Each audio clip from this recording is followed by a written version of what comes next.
Data here is atmospheric carbon dioxide concentration in the atmosphere. This is shown annually in the graph from 1984 to 2023.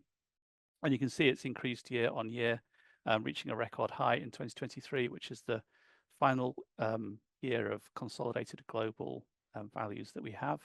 And indeed, in 2023, atmospheric levels of carbon dioxide, as well as methane and nitrous oxide, the other two key greenhouse gases, reached their highest levels in at least the last 800,000 years. What was the warmest year on record at 1.55 plus or minus 0.13 degrees above the 1850 to 1900 average.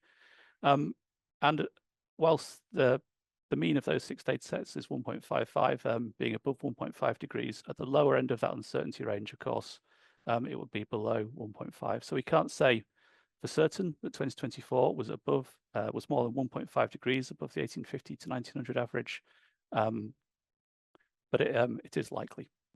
One thing to kind of point out very clearly is that one single year above 1.5 degrees wouldn't mean that the level mentioned in the Paris Agreement had been formally exceeded. The Paris Agreement is usually taken to refer to long-term averages, some kind of multi-year or even multi-decadal average of temperature. So 1 year doesn't exceed that. So this shows glacier cumulative mass balance from 1950 to 2024, and this is the change since 1970, so that's where the 0 is. And you can see that over time, the reference glaciers used in this calculation have lost over 25 meters water equivalents of ice.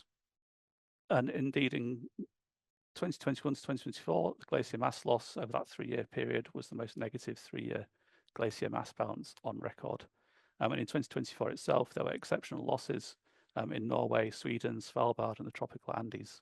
And you can see that the rate of glacier loss has increased over time. Consequence of a warming ocean, and also as a consequence of melt from land ice, the ocean sea level is rising. As you can see here, of an estimate from satellite altimetry starting in 1993 up to 24, there is a continued increase in sea level. And in 24, the global mean sea level reached a record high in the satellite record. So from 2015 to 2024, the sea level rose at an annual rate of 4.7 millimeters, and is compared to a value of 2.1 millimeters from 1993 to 2002.